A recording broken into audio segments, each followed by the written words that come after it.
Assalamu alaikum everyone. Welcome back to another episode of the Medical Talk. Today we have someone with us who has been on the podcast before and we have talked about public health with her and humanistic medicine. We have Dr. Arfa Masihuddin. After I posted the episode, a lot of people came up and they said that the episode was really nice. It was really interesting and very helpful as well. And now we have her again to talk about one of the topics that is the biggest scare for a lot of people who are applying for the match, and that is personal statements. We are very honored to have you here with us today. I'm really excited to talk to you about personal statements. Thank you so much for coming. Hi, Mishay, and hello everyone. Assalamu alaikum, and thank you so much for having me again and for that very lovely and very sweet, kind introduction.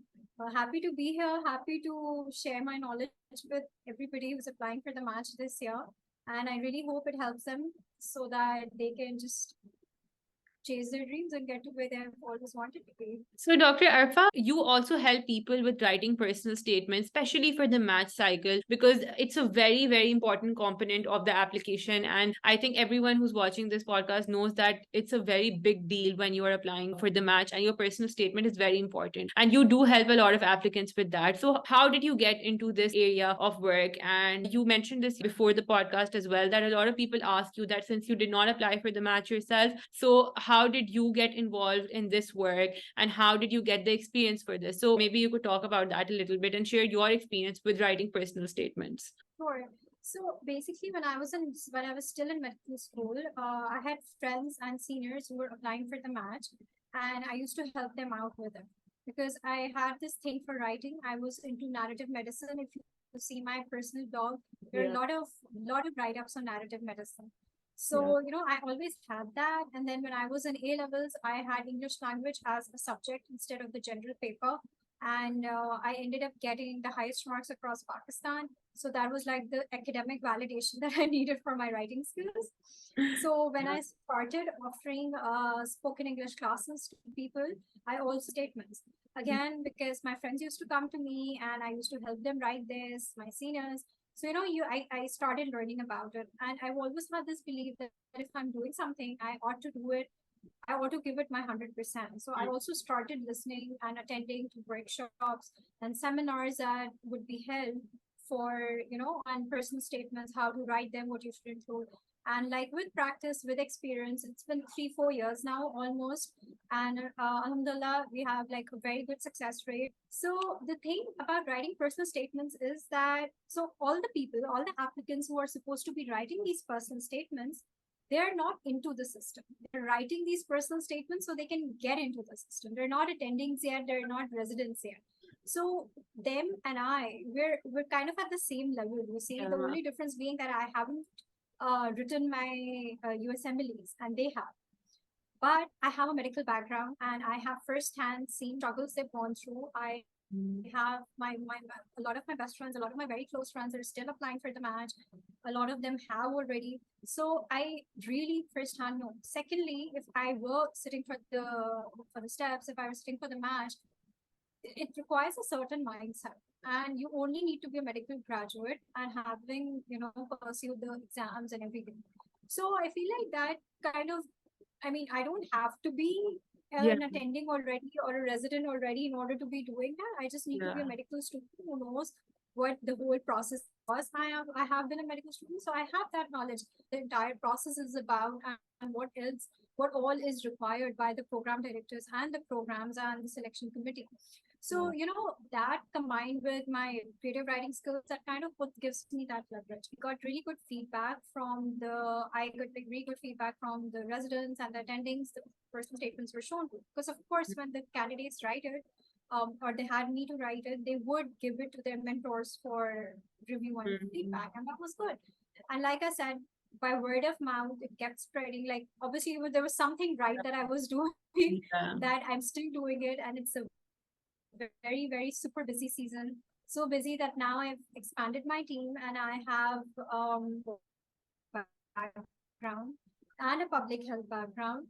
So we work as a team, we brainstorm ideas, and we interview each applicant at length really understand their personalities, understand their journeys, understand their goals, personal and professional goals, their struggles and everything. Mhm. And then we write it. So, I remember in the last two seasons, I actually had, you can say I was burned out because there was a Yeah. lot of emotional involvement also Yeah. with every story that comes your way to literally put yourself in the other person's shoes and write. Because you also have to match the writing style to that of the applicants Yeah. to make sure that it's a personal statement in every sense and it matches their Mhm. spoken English style also, their communication Mhm. style also.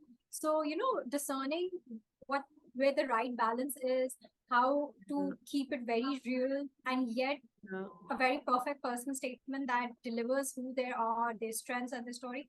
So Mhm. that's very tricky, but it's come with a lot of experience. And I'm really grateful to the team that I have right now, who are behind me, who must be doing something right, which is why we're still working and still helping successfully.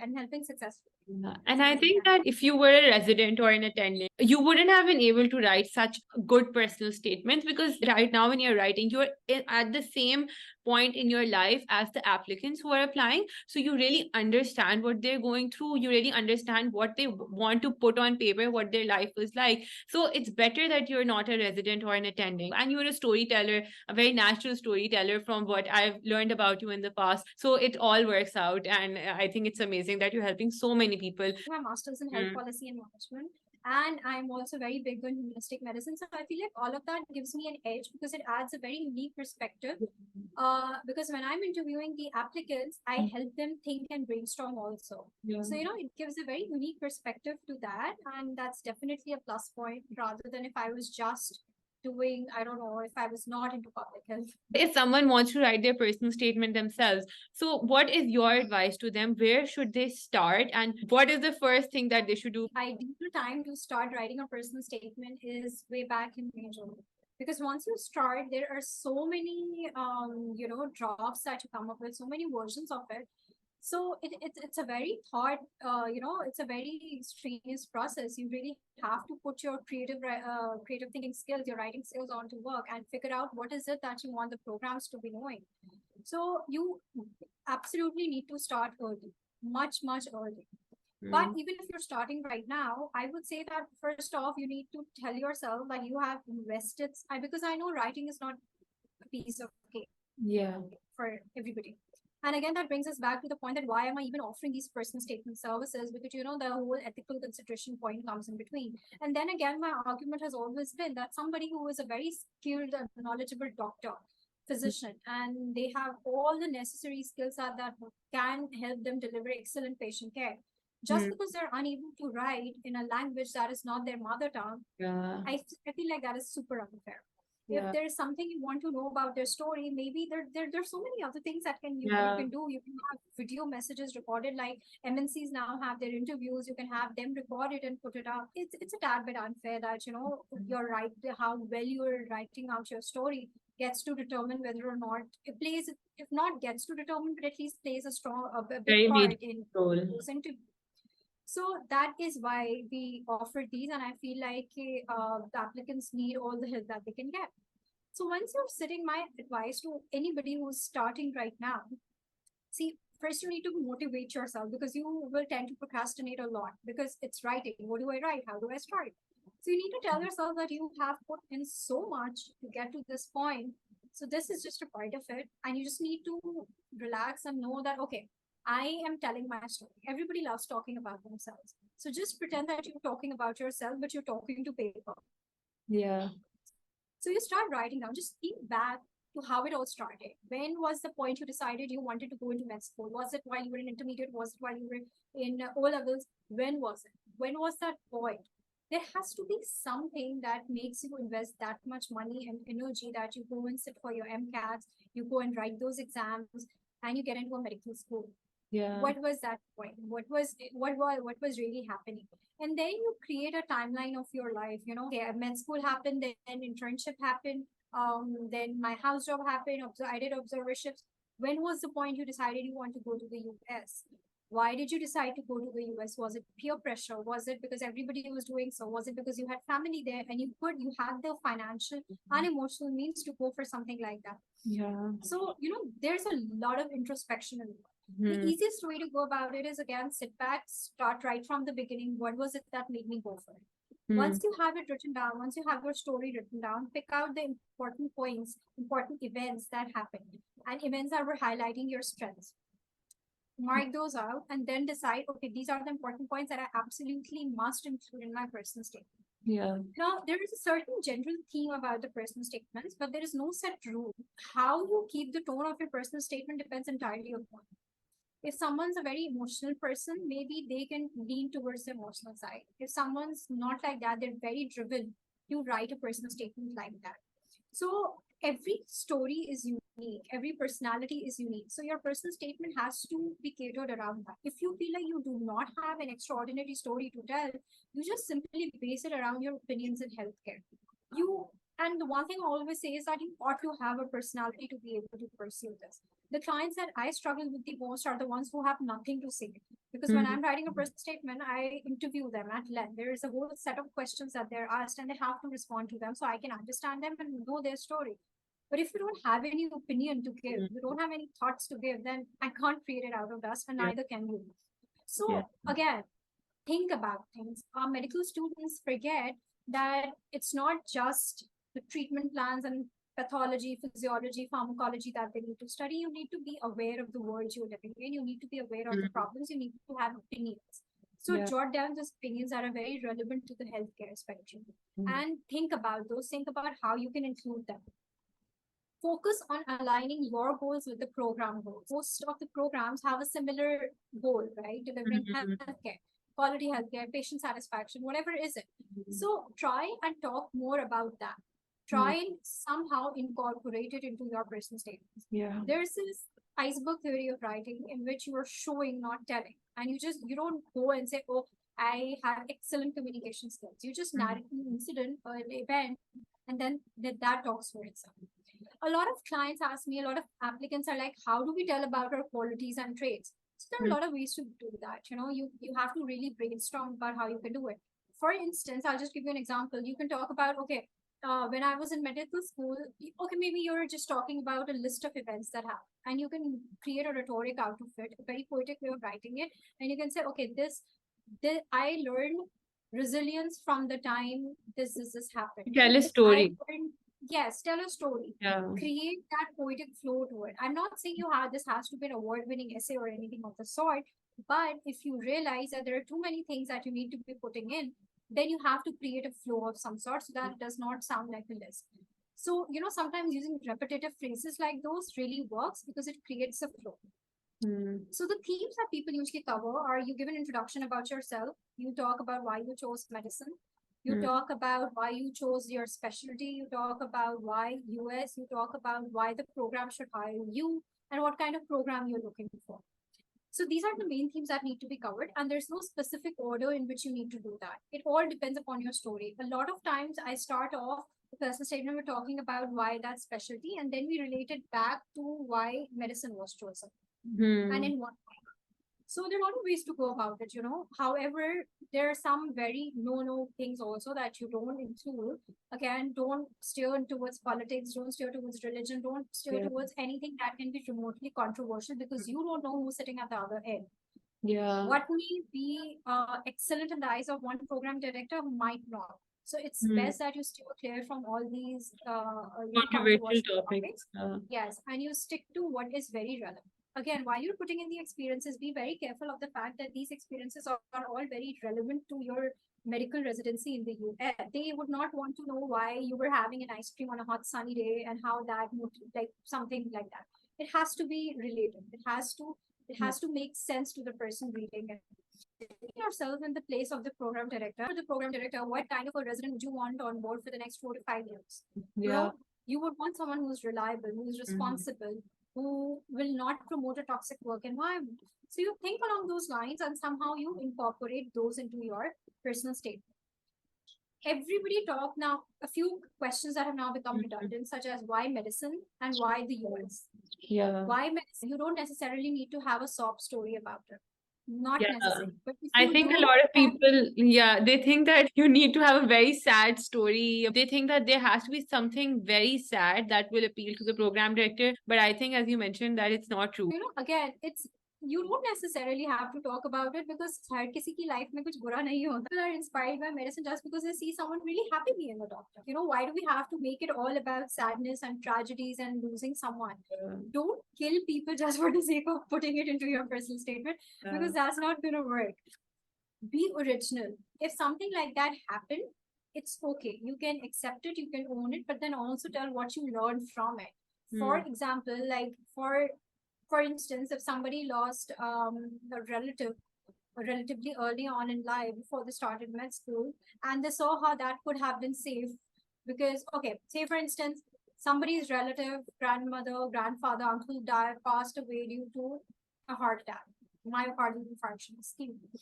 So you were like, okay, that was a non-communicable disease. And that makes me think how, if there was enough awareness, there was enough talk about how you can avoid it.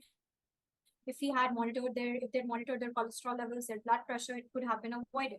And then that made you so enthusiastic about that cause that you decided that, okay, I want to go into family medicine so that I can counsel people from all age groups, I can see them. Or you decide you want to go for internal medicine because, you see how the mix of specialties was there and you're acting as a pivot point. So that's okay. You learn something from it. And as long as you're able to justify it, it's okay. But it's not necessary that you start out with something like that. If you're only coming, you chose medicine because your parents wanted you to do that, then at least don't write it as explicitly that I came into medicine because my parents wanted to do it. You can just say that since the beginning I was always into medicine, and it seemed like I didn't have any other choice because I happily accepted my role as that.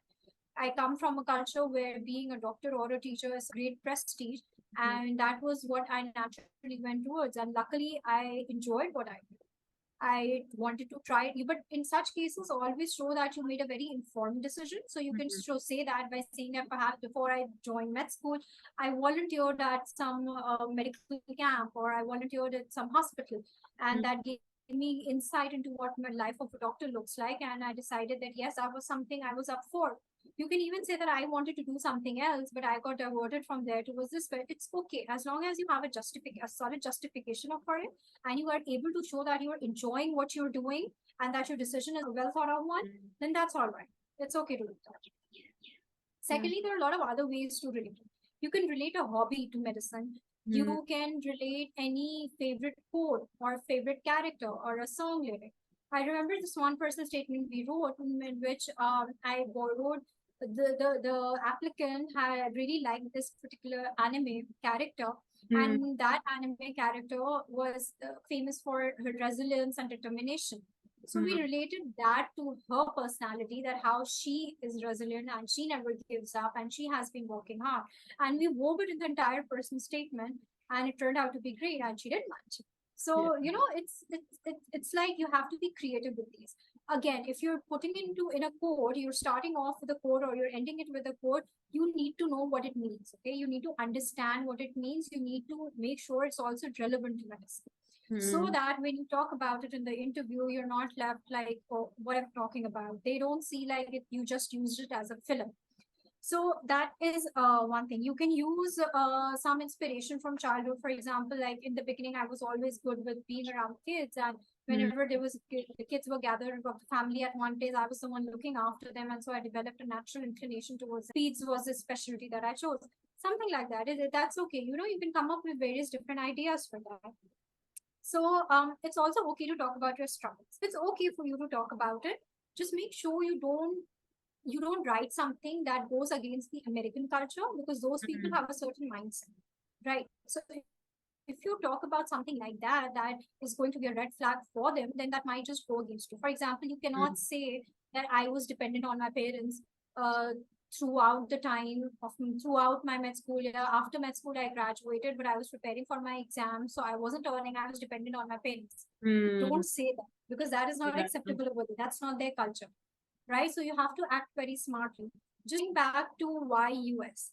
Everybody knows US is great. Everybody knows why you want to practice medicine over there. Yeah.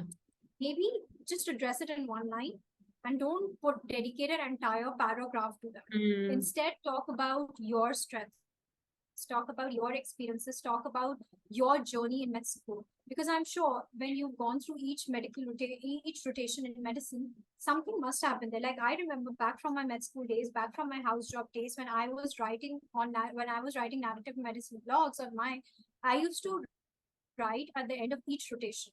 Medicine, Mm. surgery, P, gynae, pathology, every rotation, forensics, community health science. And those were what my observations or my collections were. Always something to take back home. There's Yeah. always something that tells you why you would want to go in this specialty or why not this. So, thinking about those things, just think back to that time, think of incidences that come out and use those. Another very excellent way to do that is to refer to the ACGME core competencies. Yeah. So basically, the entire purpose of having those is that you divide those amongst your LORs, your CV, and your personal statement in a very balanced way so that all of those competencies are being reflective. Mm. And what are those competencies? Patient care, medical knowledge, good communication skills, learning and improvement, professionalism.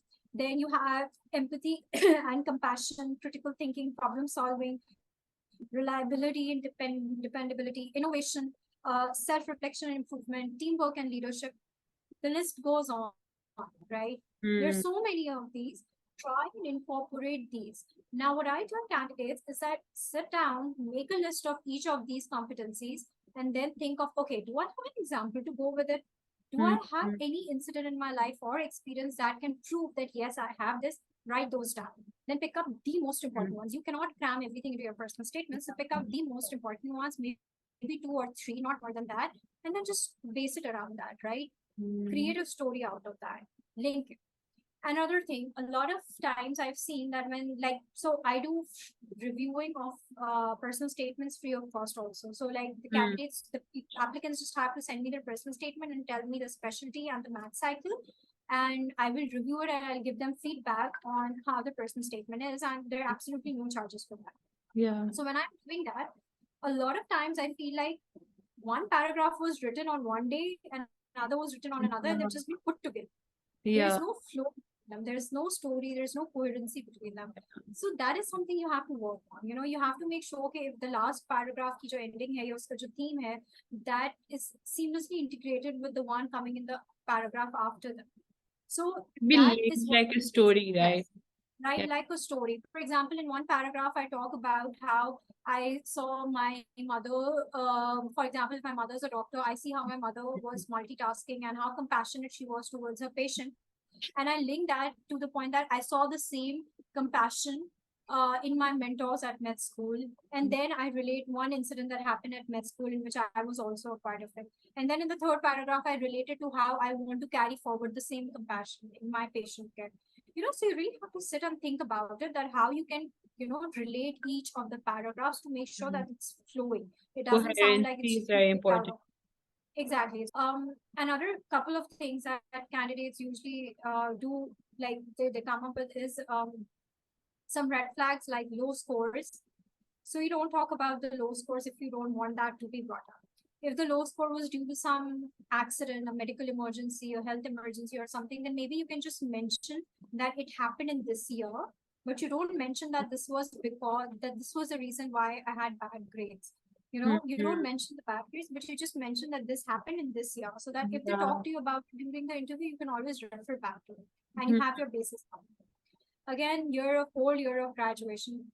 So if you whatever you've done during that Mhm. time period, talk about that. If you've had clinical experience, research experience, some self-reflection, try and create an engaging story out of that, but always use that to justify why you had that long. Yeah. So for people who had that, it's very important that you address that and you make it even more like you have it stand out even more. If you haven't had any clinical experience because you're only studying for your exams, then maybe present your opinions in a very strong way. Pick up some healthcare topic, for example, something in public health, topics in healthcare, Mm. antibiotic resistance, non-communicable diseases, the burden of diseases, so many things, Yeah. smoking, maternal and child health. So you can talk about that. There are other topics as healthcare administration, quality improvement. These are all topics that are fast picking up. It's a good idea if you talk about it because it sounds like something new and it gives you something to talk about if you don't have anything else to talk about. Right. Other than that, if you don't have any US clinical experiences, again, you need to show that whatever experience you've had in your home country, you've learned out. You need to show that you're eager to learn, you have that drive to learn, and you're eager to adapt. You can also showcase some of your knowledge about the US healthcare system. There are a lot of research papers available. You read up those, understand how the system was. And if it was because of COVID, then I think you just stick to the facts and address the fact that because of COVID, you couldn't do it, but you learned a lot from what happened during COVID. COVID was a disaster for healthcare. A lot of the loopholes in the healthcare system all over the world came up. While you will not gain anything out of highlighting those, you can always talk about how you think the problem can be solved and how you can contribute to that, right? For example, physician burnout was a big topic that came up. So you talk about how that you would want to work on if you're part of a program, you would want to initiate some wellness program or something. That will also highlight your leadership skills. So you talk about things like those. Now, coming to the general pattern of how the personal statement has to be, no grammatical errors, please. Don't use very fancy language. Make sure that the language that you're using is very much like the kind of English you speak.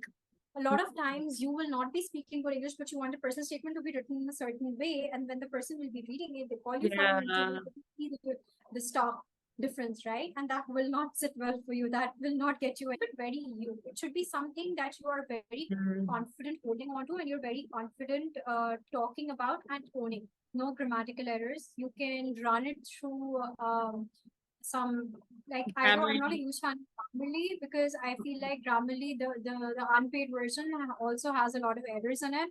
So maybe you can opt for Quillbot instead and use that. And keep the sentence structure simple, keep it very relatable to how you actually talk, so that the person reading it would also know that this has been written by you, and that is also something we take special care of. Again, do not use too fancy words. Keep it simple. This is not an award-winning essay competition. You just have to tell your story, but you have to tell it effectively. So you have to find the midway for that, right? Always a good idea to have somebody read it. So, but then again, don't have 3-4 people read it. One person, someone who knows you really well, one person who doesn't know you at all, and maybe if you want someone else again, then a third person. The reason I say that is because the person who knows you really well will be able to tell you if this is actually you or not. Whereas the person who doesn't know you will give you the perspective of the program director or the chief president who is reading it. So, it's good to get that. Everybody will like different things, but you have to be confident in the paper that you create. Because you have to literally own it. You have to take ownership of that, and you have to talk about it confidently. So it's your comfort level that matters more than what somebody else will want to read. Because everyone will have a different sense of reading. Some people might just want very fancy words, and they probably won't get that. Really impressed by it, and some people will be really put off by it. So it all really depends. So, having talked about that, now I would also like to talk a little bit about how you're customizing your personal statement for different specialties. Internal medicine, I'm really tired of reading internal medicine as like a puzzle. Everybody is writing that. Come up with something new. There has to be some point. I mean, maybe for some doctor or some attending during your house job or your med school rotation who inspired you to opt for it or something like that. There's a lot more. Maybe talk about the challenges of internal medicine. Think about what the challenges are. Talk about that, and then you say that those challenges appeal to my personality. So when you're making, a lot of people, they keep the same personal statement for every specialty, which I would strongly advise against. Family medicine has a very different requirement. Internal medicine has a different requirement. Psychiatry has a different requirement. Peds has a different requirement. So customize your personal statement for those. The incidents you will be talking about in internal medicine, they don't necessarily have to be the ones for emergency medicine. Specialties like EM, medicine and surgery, they're very driven. They're very ambitious, very fast. Exactly. So the entire tone of your personal statement has to be like that. Family medicine can be a bit more relaxed. Gynae, again, you have to show your love for it, being responsible for two lives at the same time. The entire rush, Yeah. again, factor of it, surgery and emergency medicine combined. Don't rely on changing just one paragraph or changing just one personal statement. Entire career at stake. Why would you want to take this? Why would you want to take any shortcuts at this point? So Yeah. don't go for those shortcuts. Again, after this, when you're ending a personal statement, a good idea is to do it in a closed loop, which means connecting the last paragraph back to the first. Otherwise, when you're trying to end it, you can talk about what you're bringing to the table and what kind of program you are looking for. Again, what kind of program you're looking for, community-based, university-based. Again, decide on that, because you will be you have the option to upload different personal statements up on, for the different programs. Another thing that you can do is that the program that you plan on link to, you can customize and then each of those programs. But again, if you do it for the 170 or however many you can manage to do. Don't put your country down when you're comparing the healthcare system. There's no need for you to compare the healthcare system, but you can definitely talk about the good stuff in the US healthcare system, or you can simply say that having worked in a resource limited setting, I understand how socioeconomic factors play a role in determining the burden of disease or something like that. But you don't need to talk bad about your country. You can, of course, highlight the good in the other healthcare aspect. You also don't need to put them down. You need to show an awareness of that healthcare system, and that is not very difficult to talk about, because it's very apparent how much importance is given to patient care there, and the patients have autonomy and all of those things. So you can easily talk about that. One very important thing I want to talk about, that ChatGPT. Yeah. First off, you can use ChatGPT, rephrase your sentences, but ChatGPT will not think of the whole storyline and the structure. Yeah. So the brainstorming has to be done by you. You need to decide what is going to come in each of the paragraphs. You need to decide how you link it. ChatGPT will only paraphrase. And again, sometimes ChatGPT uses such flowery language that you can straight up tell off bat that this is not written by ChatGPT. It's very obvious. I think it's very obvious. About AI detector software that will accurately detect that this document or this content has been written is AI generated. I think it only just came out a few weeks ago, and that also only institutes have access to that. Definitely not heroes. But again, you don't need an AI to tell when something's been written by using ChatGPT. Yeah. People who have been reading things for so long, have been writing it, they can tell off the bat. So you can use it to check your grammar and paraphrase, but then you have to edit it heavily, right? So you have it generate content for you, but then you edit it. Again, even to generate content, you need to give it some kind of prompt, and for that again, you have to use the screen. You have to be very smart about it. So unless you're absolutely sure that you can pull it off, I would strongly advise you against it. But you're writing personal statement, there are a couple of things that candidates very often use, some very generic sentences like internal medicine is the most encompassing field. What do you mean? What are you trying to say? How is it the most encompassing? Isn't all of medicine that? Isn't all of medicine involving all of everything? So if you're going to say lines like those, that is not going to sit very well. Then by internal medicine, any disease that falls into that specialty will be treated by it, but no disease is treated very quickly. Even a cold, a flu will take 2-3 weeks to go away. Yeah. It takes time. So don't count sentences like those. Then I was interested in internal medicine because I wanted to help people. Why just internal medicine? You came into medicine because you want to help people. That could just easily apply to anything. So putting off generic sentences like those isn't a good idea. I was mesmerized by the high quality of services, or the observership enlightened me. Please don't use words like mesmerized or enlightened me. Those are words you will use for storytelling in a very different setting, not for a professional essay that you're writing that is supposed to do the job. I am committed to make a positive impact. Again, something very often used by applicants. How exactly? Is there some specific field in medicine that's picked up and you're very passionate about, that you want to work towards? Or is it, you're just generally talking? So unless you have something solid to back it up with, don't put generic sentences out there. A lot of people are also using words like patient-centered and person-centered. Now, as somebody whose dissertation is also based around the same thing, I'll tell you that it's a lot more than simply using a word. So you really need to have an understanding of what it is about before you can talk about it. Because if you're just using it as a buzzword, it kills it. It's been used so often now. This is the second cycle that I'm seeing people coming up with it. So unless you have something solid to talk about it, something very substantial to talk about in that, to explain it, don't just put it out there for the sake of. Again, don't use exclamation marks unless you're quoting something. Yeah. Don't just put it at the end of a sentence like that. It does not look professional at all. You need to paragraph your personal statement very properly, and each paragraph should be connected to another.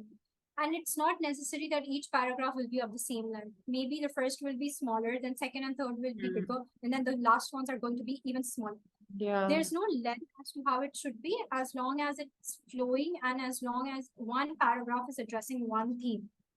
Right. So these were some of the things that I had from the top of my head. And when it comes down to the entire process of writing it, again, give one whole day to sit and brainstorm and think about it like it's a movie that's playing in your mind. This is what happened. This is what happened. Write it down, leave it for a day, come back to it the next day, edit it.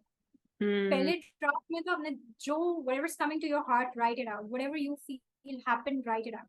In the second one, when you leave for a day and then you come back to it and you edit it, you're going to cut out a lot of things. A lot of pruning is going to happen and you'll realize, okay, this was extra, this was extra. Leave it again. Come back to it again.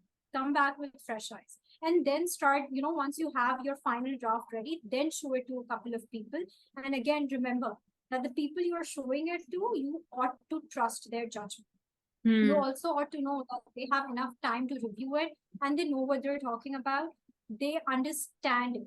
They understand what the requirements of the person's statement are.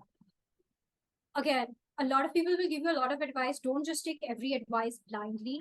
Think about it. So see if it makes sense. See if there is logic in it. A lot of people go against the idea of medicine being practiced in a holistic manner or the need for holistic medicine to be practiced, but there is, because you just can't treat a disease based on the signs and symptoms. You have to look at the fact that can this patient afford this treatment even?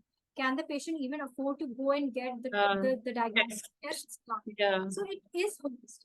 So as long as you're backing it up and you have enough evidence to, for the counter argument, it's fine.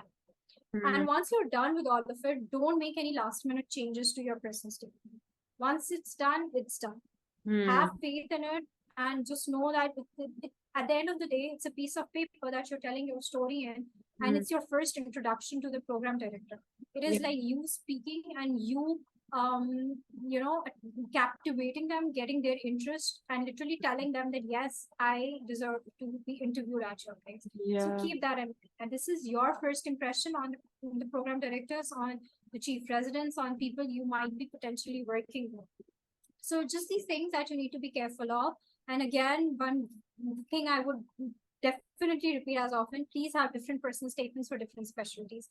Every specialty has a different requirement. So base it around that. Don't fabricate it, because if they start asking you about it, you will get you're caught on spot, then there's nothing else. Exactly. And then it's like on spot, you're put on spot and you're thinking of, okay, what happened, what really happened.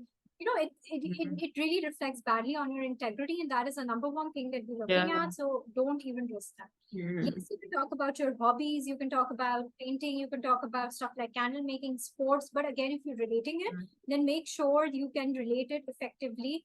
If you can't think of anything, just type it into ChatGPT, make good use of ChatGPT, and then just ask, for example, cricket and medicine. I'll ask ChatGPT, what are the similarities between cricket and practicing medicine? You will get some ideas. Don't copy paste. There are a lot of personal statements out there on the internet. Again, they have been written for specific people. You can read it to get an idea of what it should be like, but at the end of the day, it's about you.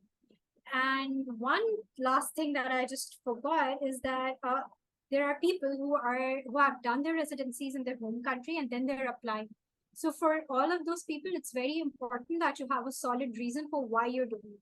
Either it's because your family has moved or you'd always wanted to do that, but at that point in time, you didn't have the resources to pursue a training in the US. So you decided to not waste your time and gain as much clinical acumen as possible while, practicing in your home country. That is fine. Absolutely fine. If you've served on positions like you were a chief resident, or you played some role during COVID, talk about that. If you were the chief resident, very good idea to start off your personal statement with that, because your first and the last paragraphs are what really need to be strong. I think it's a lot of work, but it's definitely worth it in the end if you're honest and just true to yourself. Be true to yourself. Continue to believe in yourself. Not a hard job. You can do it. If you've come so far, you're obviously going to persist and get to where you are. And there are a lot of new ways in which you can write a personal statement. You just have to be creative. You don't have to take the same orthodox way. Maybe just start talking about each incident relating to the ACGME core competencies and talk about that in each paragraph. Create a flow, talk about it. There's so many ideas, and each of these depend upon what has happened in your life. So copy other people, stay yourself. And my platform, Walking Thoughts, is open for help. If you need any kind of help, I'm open to reviewing the personal statements also. So all you need to do is send me a WhatsApp message and on the official number, and we will review the feedback, review the personal statement for you and provide you feedback. And start right now. If there are people who haven't started yet, please start right now, because it's going to take up a lot of time. And then when you send it back to your mentors for feedback and review, they will take their sweet time as well, because of course they have other commitments. So yes, good luck to all of you, and I'm here in any way I can help. My team and we're here to help you in any way that we can. Thank you so much for making a platform like this where you're helping so many people. It was really an honor and a pleasure having you here again on the podcast. Thank you so much for coming, Dr. Arfa. For having me, Anusha, and thank you so much for this very kind and encouraging words.